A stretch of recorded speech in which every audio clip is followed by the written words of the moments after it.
Ders 1. Dengeleme teknolojisi. Hey Anna, hayatımda teknolojiyi dengelemenin bir yolunu bulmaya çalışıyorum. Bu harika bir hedef. Her yerde bu kadar çok dikkat dağıtıcı şeyle zor olabilir. Biliyorum, bazen bildirimler ve ekran süresinden bunalmış hissediyorum. Anladım. Cihazlarınızı kontrol etmek için belirli saatler ayarlamayı düşündünüz mü?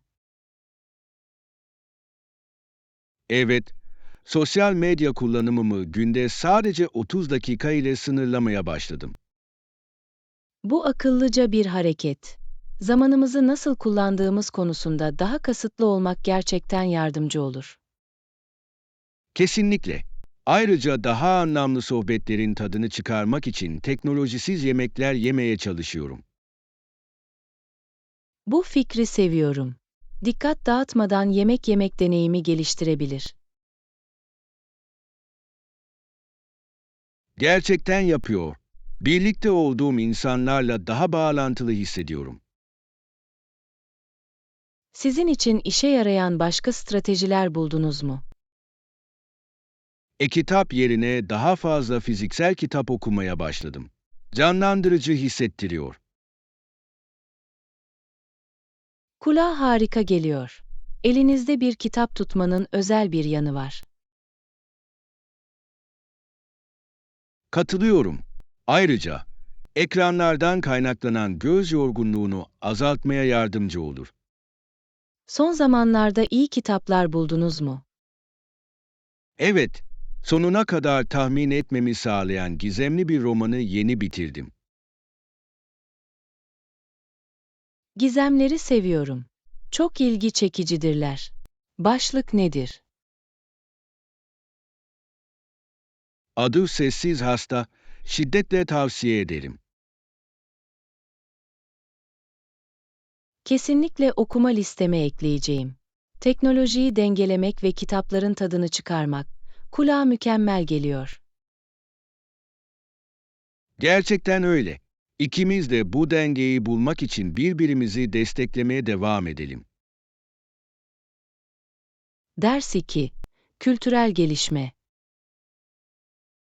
Hey Anna, 19. Yüzyıl yıllarının gelişen bir kültüre sahip olduğunu biliyor muydunuz?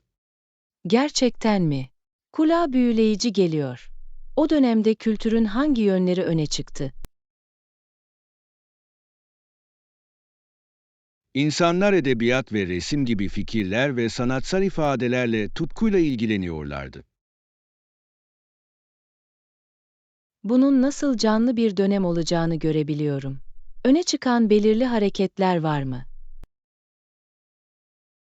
Evet, romantik hareket, sanat ve edebiyatta duygu ve doğaya odaklanarak önemliydi.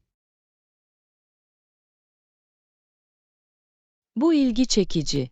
Romantizmin bireysel deneyimi ve hayal gücünü vurgulamasını seviyorum. Kesinlikle. Sanatçıları ve yazarları daha derin duyguları ve doğal dünyanın güzelliğini keşfetmeye teşvik etti. O dönemden bilmemiz gereken önemli rakamlar var mıydı? Kesinlikle. Resimde Turner ve Constable gibi sanatçılar ve edebiyatta Wordsworth ve Shelley gibi yazarlar. Hepsi inanılmaz derecede etkiliydi. Çalışmalarının bugün hala yankı uyandırması şaşırtıcı. Kesinlikle. Fikirleri gelecekteki sanatsal hareketlerin temelini attı. Sanatın zamanının değerlerini ve duygularını nasıl yansıtabildiğini takdir ediyorum. Kesinlikle. İnsanların nasıl düşündüğünü ve hissettiğini ortaya çıkaran geçmişe açılan bir pencere. Bazı eserlerini keşfetmeyi çok isterim. O dönemden favori bir parçanız var mı? Turner'ın Du Fikting Temereyre filmine hayran kalıyorum. Çağrıştırdığı duygular güçlüdür. Bu güzel bir seçim. Işığı yakalama şekli gerçekten büyüleyici. Evet, sanatın zaman içinde bu kadar derin mesajları nasıl iletebileceğini düşünmek ilham verici. Ders 3. Müşteri hizmetleri temelleri. Satın alma işleminizden memnun olduğunuzu duyduğuma sevindim. Teşekkür ederim. Ürün gerçekten beklentilerimi aştı. Bu harika. Bugün size yardımcı olabileceğim başka bir şey var mı? Aslında, garanti hakkında bir sorun var. Ne kadar sürer? Garanti, satın alma tarihinden itibaren 2 yıl geçerlidir. Bunu bilmek harika. Bana gönül rahatlığı veriyor. Kesinlikle. Yatırımınız konusunda kendinizi güvende hissetmeniz önemlidir. Katılıyorum. İyi müşteri hizmetleri, alışveriş deneyiminde büyük bir fark yaratır. Evet, dikkatli ve yardımsever olmak müşteri memnuniyetini gerçekten artırabilir. Şirketlerin müşteri geri bildirimlerine daha fazla odaklanması gerektiğini düşünüyor musunuz? Kesinlikle. Geri bildirim, ürün ve hizmetleri geliştirmek için değerlidir. İşletmelerin müşterilerinin söylediklerine göre nasıl uyum sağlayabileceği ilginçtir. Kesinlikle. Müşterileri dinlemek daha iyi ilişkiler ve sadakate yol açabilir. Bazı şirketlerin bir satın alma işleminden hemen sonra geri bildirim istediğini fark ettim. Bu doğru. Müşterilerinin görüşlerini önemsediklerini gösterir. Bu yaklaşımı takdir ediyorum. Kendimi müşteri olarak değerli hissetmemi sağlıyor. Burada da aynı. Gelecekte daha fazla işletmenin bu tür uygulamaları benimsemesini umalım. Ders 4. Yerel kültürü keşfetmek. Hey Anna, şehir merkezindeki yeni kültür bölgesine baktın mı? Henüz değil. Sunacak çok şey olduğunu duydum. Orada ne buldun? Her zevke uygun tiyatrolar ve restoranlar var. Canlı ve hayat dolu. Kulağa harika geliyor. Hem yemeklerin hem de performansların tadını çıkarabileceğim yerleri seviyorum. Kesinlikle. Geçen hafta sonu bir tiyatro gösterisine gittim ve inanılmazdı. Ne tür bir gösteri gördün? Klasik bir oyunun modern bir uyarlamasıydı. Oyunculuk harikaydı. Yapımların geleneksel hikayelere yeni bakış açıları getirmesini takdir ediyorum. Kesinlikle. Sanat formunu canlı ve yeni izleyiciler için alakalı tutar. Orada herhangi bir restoran denediniz mi? Evet, İtalyan ve Asya lezzetlerini birleştiren bir füzyon restoranına gittim. Kulağa lezzetli geliyor. Eşsiz mutfak kombinasyonlarını denemeyi seviyorum.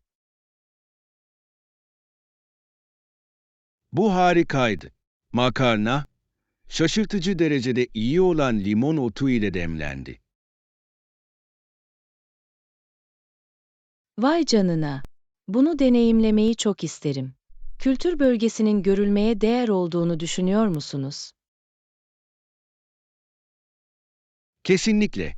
Yerel yetenekleri keşfetmenin ve çeşitli mutfakların tadını çıkarmanın harika bir yolu. Kontrol etmek için sabırsızlanıyorum. Belki önümüzdeki hafta sonu birlikte gidebiliriz. Bu bir plan gibi geliyor. Bir gün geçirelim ve tüm seçenekleri keşfedelim. Ders 5. Alışveriş maceraları. Hey Anna, alışverişten yeni döndüm. İlginç bir şey aldın mı? Evet, yeni bir ceket ve kot pantolon aldım. Peki ya sen?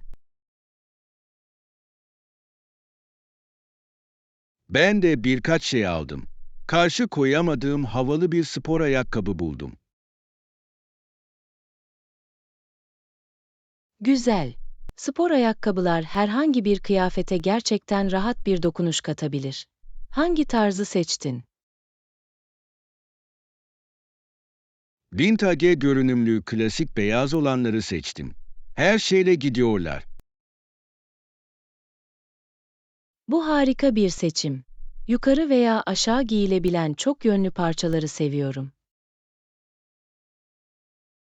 Kesinlikle. Yeni ceketin ne renk? Koyu yeşil. Sonbahar mevsimi için mükemmel olacağını düşündüm. Kulağa hoş geliyor. Yeşil çok sıcak ve davetkar bir renktir. Ben de öyle düşünüyorum.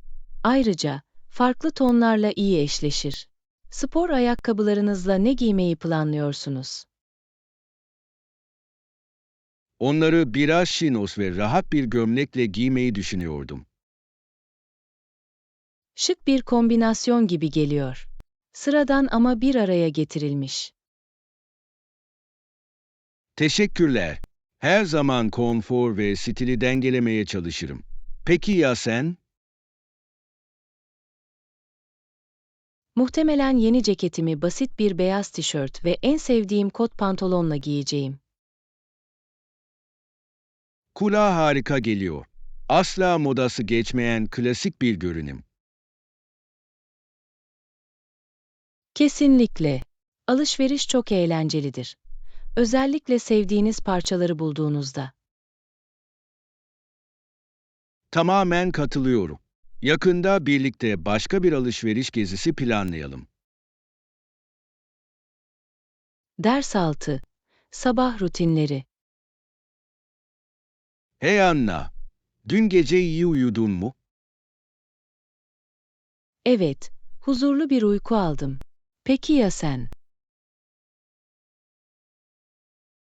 Sabah koşum için erken uyandım. Gün için bana gerçekten enerji veriyor. Bu etkileyici. Ben de sabahları koşuya başlamak istiyordum. Yapmalısın. Zihninizi temizlemek ve biraz temiz havanın tadını çıkarmak için harika bir yol. Hayal edebiliyorum. Genellikle saat kaçta dışarı çıkarsınız?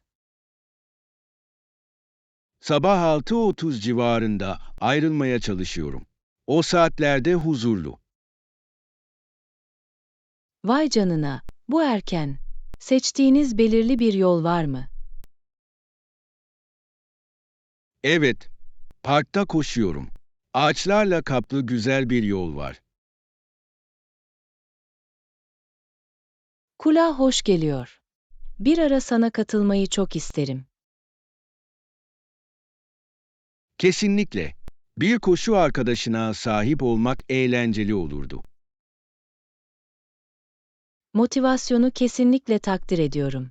Koşu yapmadan önce herhangi bir esneme yapıyor musunuz? Evet, germe önemlidir. Yaralanmaları önlemeye yardımcı olur ve esnekliği artırır. Bunu da rutinime dahil etmeliyim. Favori esnemeler var mı? Akciğerler ve hamstring germe yapmayı seviyorum. Harikalar yaratıyorlar. Harika ipuçları.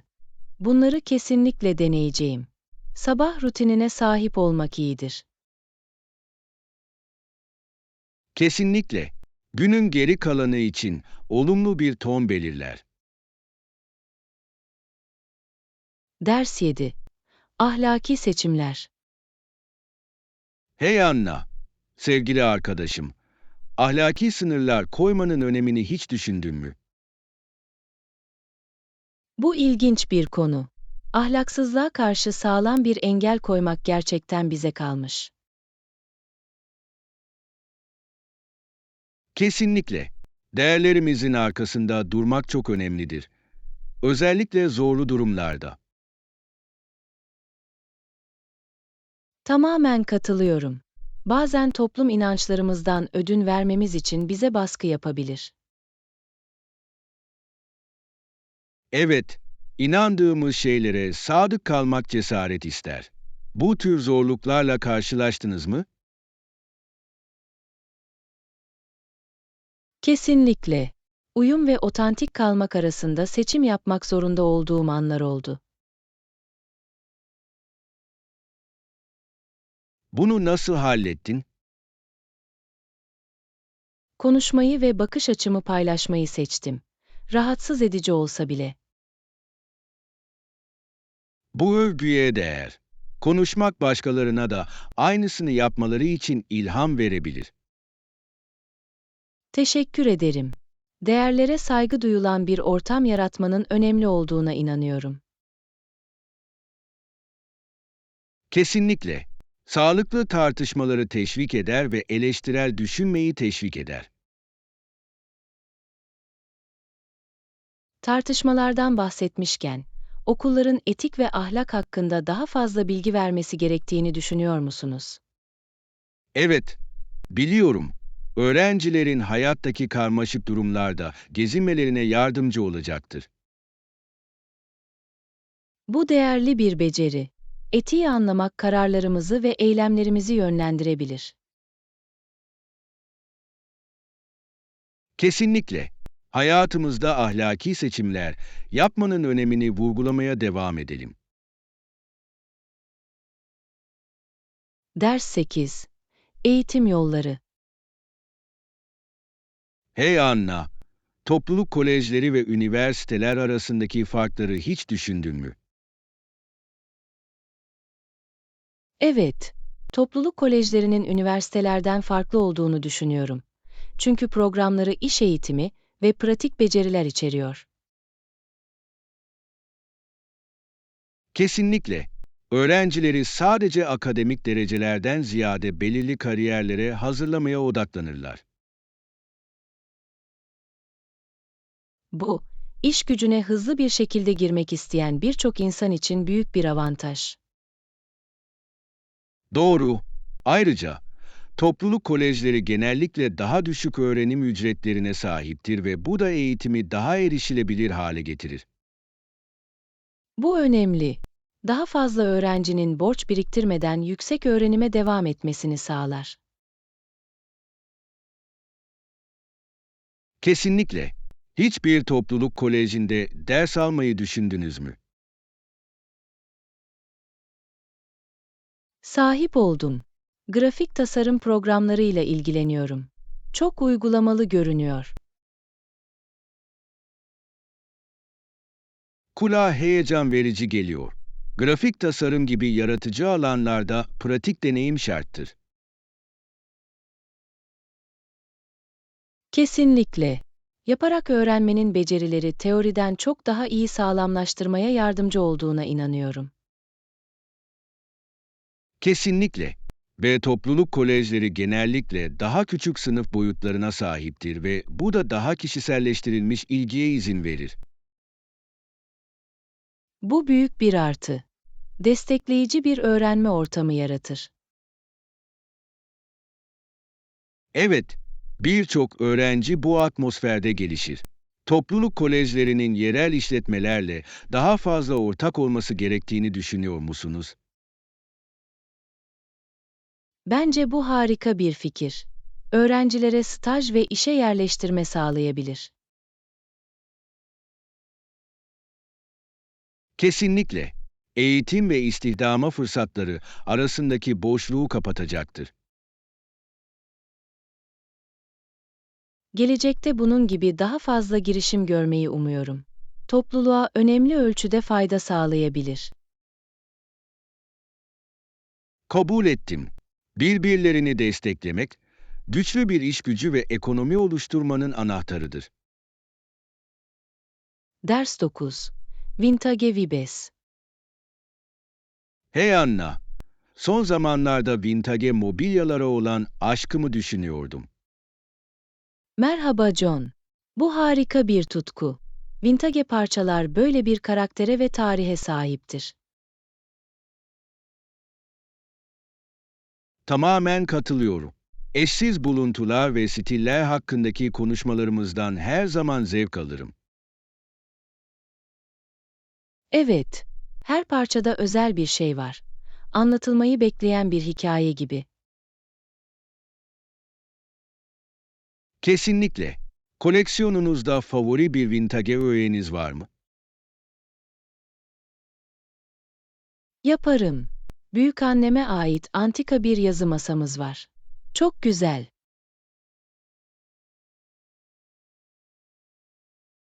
Kulağa hoş geliyor.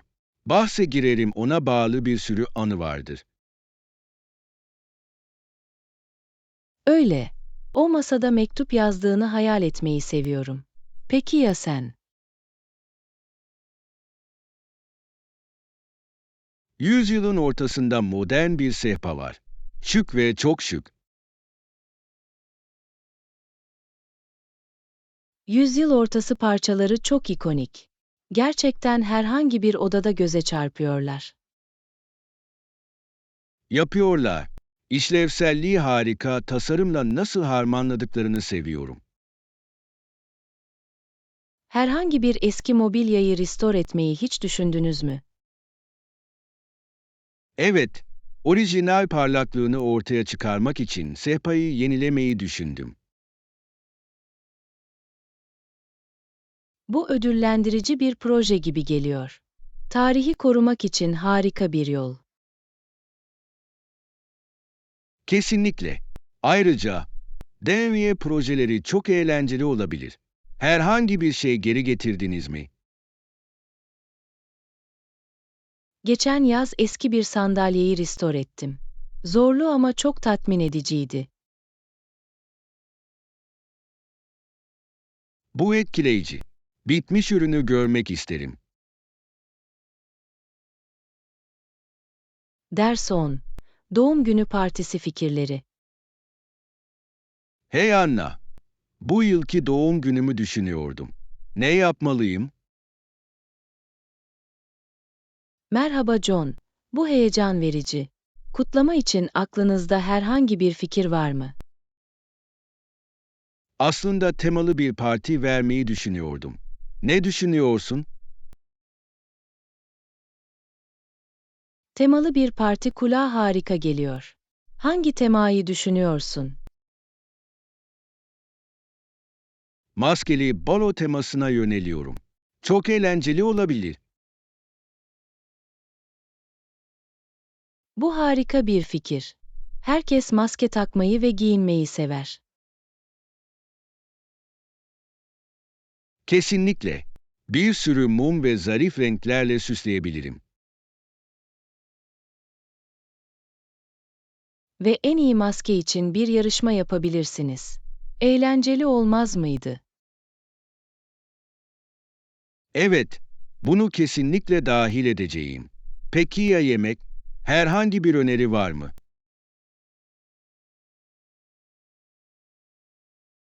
Parmak yiyeceklerine ne dersiniz? Karışırken yemeleri kolaydır. Harika fikir. Mini sürgüler ve çeşitli dalışlar servis edebilirim.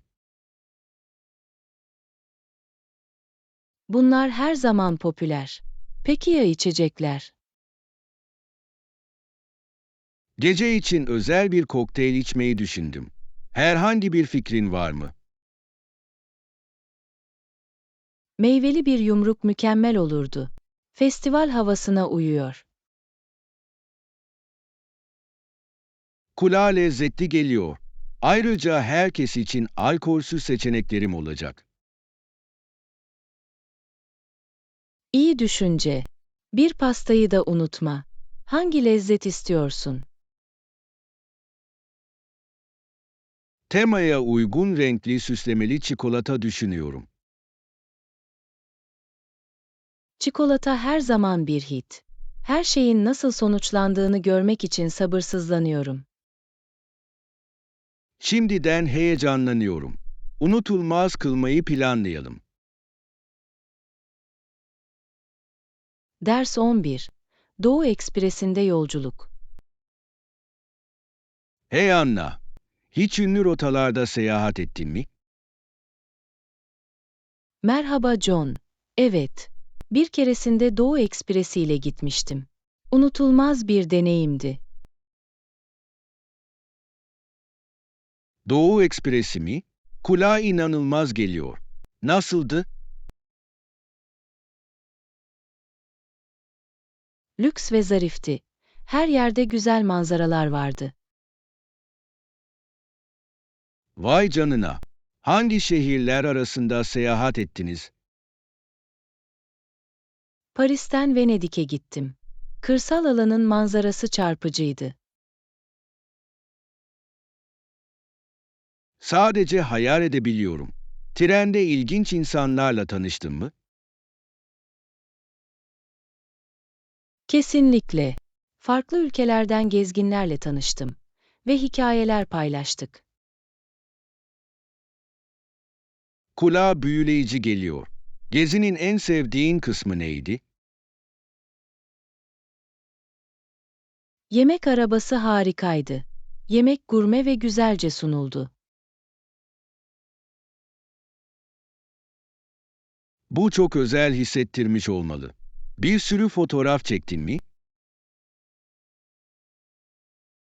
Evet, nefes kesen manzaraları ve güzel tren iç mekanlarını yakaladım. Bu resimleri görmeyi çok isterim. Yolculukta şaşırtıcı bir şey var mıydı? Evet, trenin eski bir cazibesi vardı ve servis olağanüstüydü. Bir rüya gibi geliyor. Denemek istediğiniz başka ünlü rotalar var mı? Bundan sonra Kanada'daki Rocky Mountain'ı keşfetmeyi çok isterim. Bu rota çarpıcı dağ manzaralarıyla ünlüdür. Harika zaman geçireceksin. Umarım öyle. Doğa her zaman çok büyüleyicidir. Özellikle trenden. Kesinlikle. Bir gün birlikte bir gezi planlayalım. Ders 12. Hataları kucaklamak. Hey Anna, son zamanlarda dil öğrenmeyi çok düşünüyorum. Merhaba John. Bu harika bir konu. Aklında ne var? Konuşurken hatalar yapmaya devam ediyorum ve bu biraz cesaret kırıcı. Cesaretiniz kırılmasın. Hatalar aslında öğrenmenin hayati bir parçasıdır. Gerçekten mi? Bu beni biraz daha iyi hissettiriyor. Hatalarla nasıl başa çıkıyorsunuz? Onlara gülmeye çalışıyorum. Herkesin hata yaptığını hatırlamak yardımcı olur. Bu iyi bir yaklaşım. Yaptığınız bir hatanın örneğini paylaşabilir misiniz? Tabii ki. Bir keresinde sıkıldım yerine sıkıcıyım dedim. Komikti. Bu çok komik. Konuştuğunuz kişi de güldü mü? Evet. İkimiz de bu konuda iyi bir kahkaha attık. Sohbeti daha keyifli hale getirdi. Hoşuma gitti. Peki, hataları öğrenme fırsatlarına nasıl dönüştürebiliriz? Bir hata yaptıktan sonra, bir dahaki sefere doğru formu hatırlamaya çalışıyorum. Bu akıllıca. Tekrarlama öğrenmeyi gerçekten güçlendirebilir. Değil mi? Kesinlikle. Ne kadar çok pratik yaparsak, o kadar iyi oluruz. Bunu aklımda tutacağım. Bu konuda yalnız olmadığımı bilmek cesaret verici. Kesinlikle. Hepimiz aynı yolculuktayız. Birbirimizi desteklemeye devam edelim. Heyecanlıyım. Bu zihniyetle pratik yapmaya devam etmek için motive hissediyorum. Ders 13. Güncel olaylar sohbeti. Hey Anna, son zamanlarda güncel olaylara ayak uyduruyor musun? Merhaba John. Evet. Haberdar olmak önemlidir. Neler oluyor? Şu anda en önemli konulardan biri iklim değişikliği. Her yerde. Kesinlikle. Bu hepimizi etkileyen acil bir konu. En son haberler neler? Karbon emisyonlarını azaltmak için yeni politikalar hakkında tartışmalar yapıldı. Kulağa umut verici geliyor. Suçlamaya öncülük eden belirli ülkeler var mı? Evet, birçok ülke taahhütte bulunuyor. Ancak bazıları diğerlerinden daha proaktif. Bazı şehirlerin yeşil girişimler uyguladığını okudum. Ne yapıyorlar? Bazıları toplu taşıma seçeneklerini artırıyor ve daha fazla ağaç dikiyor. Bunlar harika adımlar. Toplulukların harekete geçtiğini görmek cesaret verici. Kesinlikle. Bireylerin yardım etmek için neler yapabileceğini düşünüyorsunuz? Plastik kullanımını azaltmak ve geri dönüşüm gibi basit şeyler fark yaratabilir. Katılıyorum. Her küçük çaba önemlidir. Son zamanlarda alışkanlıklarınızı değiştirdiniz mi? Evet, yeniden kullanılabilir torba ve şişeler kullanmaya başladım. İyi hissettiriyor. Bu harika. Araba sürmek yerine daha çok bisiklete binmeye çalışıyorum. Bu harika bir fikir. Çevre için daha sağlıklı ve daha iyidir. Kesinlikle. Birlikte daha sürdürülebilir bir geleceğe katkıda bulunabiliriz. Ders 14. Yürüyüş planları. Hey Anna, bu hafta sonu yürüyüş gezimiz için heyecanlı mısın? Merhaba John. Bekleyemem. Dışarıda vakit geçirmek harika olacak. Kesinlikle. Yol başında buluşalım. Nerede olduğunu biliyor musun? Emin değilim. Bana adres ve yol tarifi gönderebilir misiniz? Tabii ki. Ayrıntıları daha sonra yazarım. Ne zaman buluşmalıyız? Sabah 8'e ne dersin? Erken başlamak güzel olacak. Kulağa hoş geliyor. Serin sabah havasının tadını çıkarabiliriz. Hangi parkurda yürüyoruz? Akçaağaç yolunun muhteşem manzaraları ve güzel yaprakları olduğunu duydum. Yılın bu zamanı için mükemmel. Daha önce yürüdün mü? Hayır, duymadım ama bu konuda harika şeyler duydum. Ben de. Manzarayı görmek için sabırsızlanıyorum. Ve atıştırmalıklar getirmeyi unutmayın. Yürüyüş beni acıktırıyor.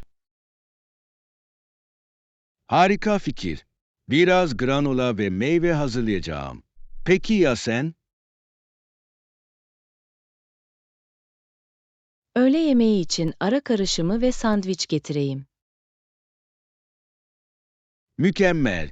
En tepede piknik yapabiliriz. Getirmemiz gereken başka bir şey var mı?